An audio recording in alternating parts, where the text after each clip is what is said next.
Okay, so I think we can already start with the first talk. I scheduled it for 9:30, but if we can start a little earlier, you can all get a few more minutes, maybe in your weekend. So our first talk will be by Abhay Setia from the Department of Vascular Surgery in Schwäbisch Hall in Baden-Württemberg, and he will talk about the midterm, so 36-month safety and efficiency of endovenous laser ablation with a 1940 nanometer laser and radial emitting fibers, and compares with to 1470 nanometers. So we will have at the beginning an insight into a clinical application of laser medicine. Before we maybe, if you have any questions, just raise your hand or write it in the chat so we can read it out in the end. So, Abhay, the stage is yours. All right, thank you so much. Good morning, everyone. I would like to begin with a word of thanks for the whole DGLM team for this platform, for this online conference, and for giving me the opportunity to present our clinical results, the midterm results of our experience with the new 1940 nanometer laser for the treatment of varicose veins. The treatment... I'm sorry to interrupt you, but I don't know if it's for everybody, but in my screen, I only see half of your slides. Oh, okay. Maybe just Ronald or can just tell me if it's all for everybody or only at my screen. Oh, it's also on my screen. It's also on my screen. Okay. I'm sorry. Maybe I'm just gonna stop and restart screen sharing. Yeah. Okay. Stop.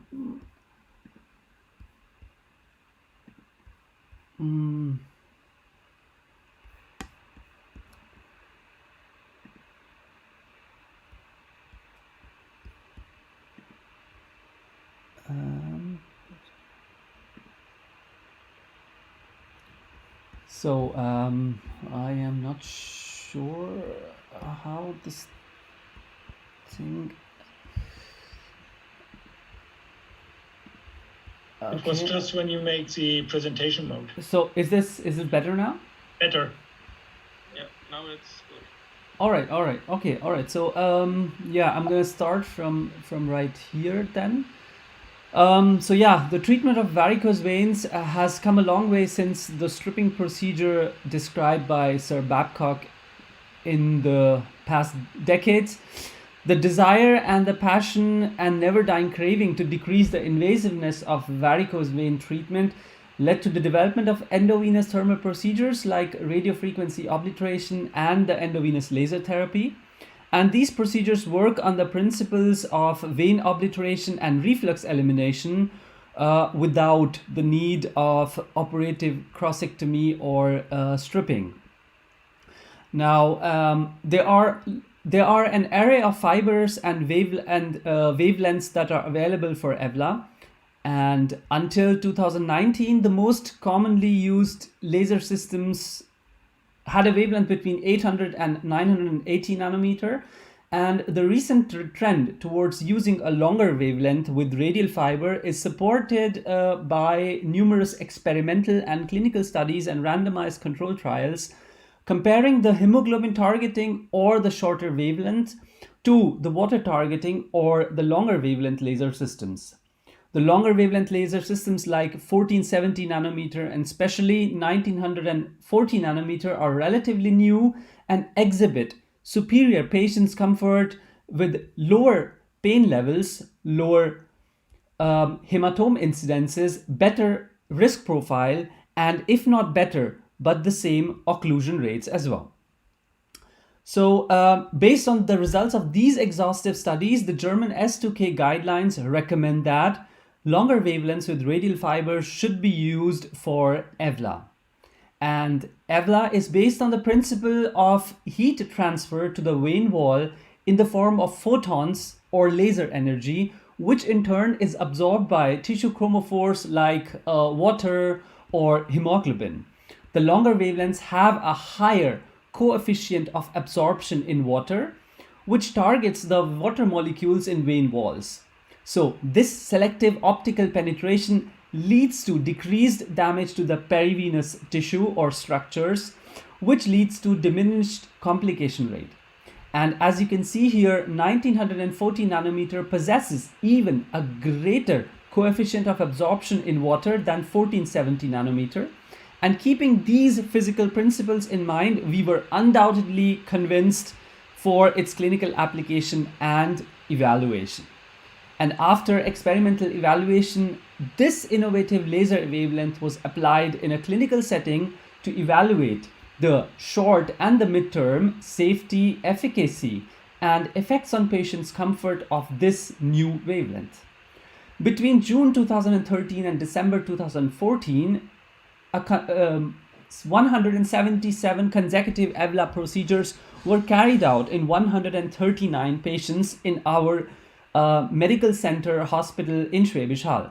Because this was a non-randomized trial, the results were compared to the currently available literature for EVLA using 1470 nanometer laser and radial fiber as a benchmark.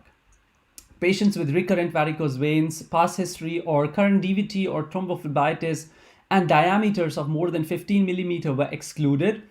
And the pre and intraoperative details of the patients were recorded on a homemade protocol, and the vein diameters were measured at various predefined points during duplex ultrasounds. Regular follow-up visits with clinical and duplex ultrasound examination were planned within 1 week, 1 month, 6 months, 12 months, and yearly thereafter for up to 10 years.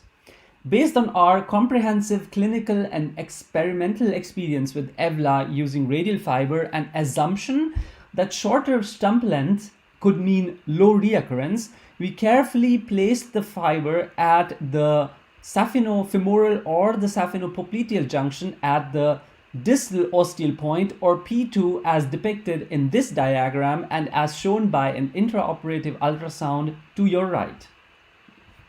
Now, the parameters were set for evaluation of the procedure. These were non-occlusion distance, non-occlusion recanalization, and the patient's comfort was evaluated by following factors. Now, additionally, the results were color-coded for ease of understanding, and green or category 1 were asymptomatic patients with appropriate occlusion of the treated vein. These patients depicted no recanalizations and no reflux in the accessory veins.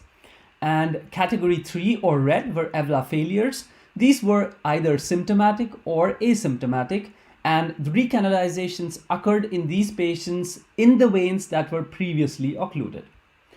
Now, coming to the comparison on the literature obtaining for our review, this was carried out in February 2021 and revealed 3 studies composing of 616 EVLA procedures and 576 patients.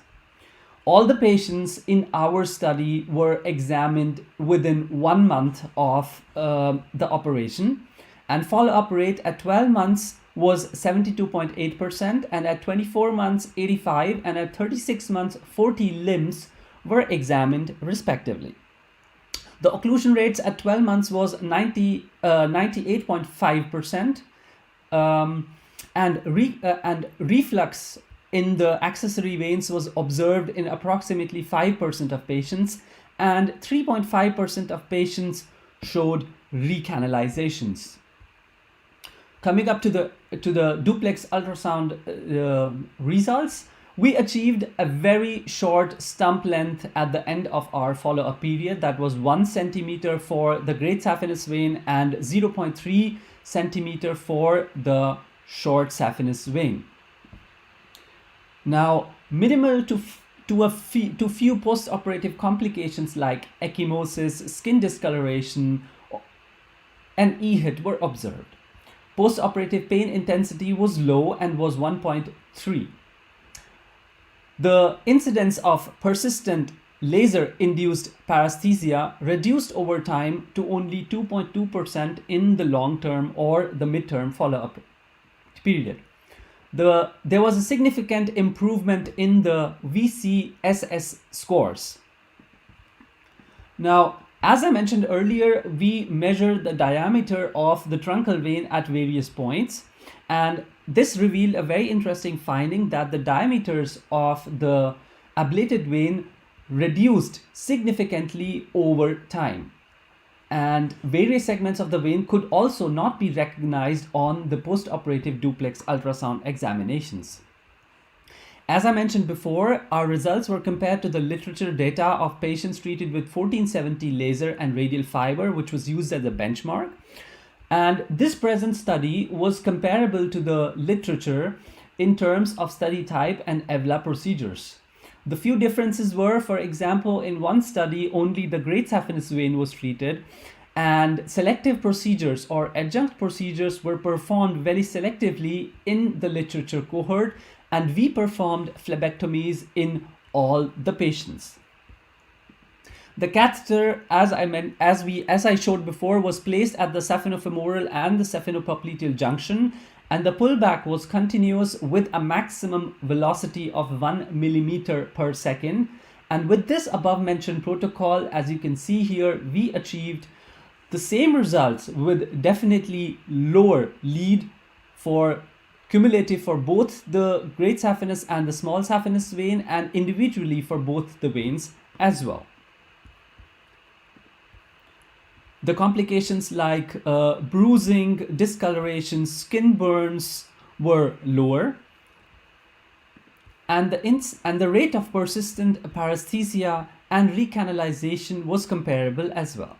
Because of concomitant phlebectomies performed in all our patients, reflux in the accessory veins and redo operations were significantly lower. Now, there were certain limitations to this study. This is, of course, not a randomized controlled trial, and the test of significance was not possible for all the parameters, and the follow-up rate at 36 months is low. Nevertheless, this is one of the pioneer studies which shows the clinical application of 1940 nanometer laser. And to summarize, I would say EVLA with 1940 nanometer laser and radial fiber is definitely safe and effective for the treatment of varicose veins, and the lower lead requirements make this even more attractive. This newer wavelength offers lower complication rates and reduced complication rates with reduced postoperative pain levels as compared to 1470 nanometer. The occlusion rates are comparable, and shorter stump length and concomitant phlebectomies account for the lower redo operation rates. But of course, head-to-head comparison in terms of a randomized controlled trial has to take place between 1470 and 1940 nanometer before we can say which one is better and which one is not. With this, I would like to conclude my presentation. I thank you all for your attention, and if you have any questions, I would be more than glad to answer them. Thank you very much for your talk, Setia. So, Gladly. 1940 laser seems to be a promising tool for EVLA use. Yes, it does indeed. It is definitely promising, and it could be the future of EVLA. But as I said, it is too early to make any conclusions, any concrete conclusions regarding its clinical application.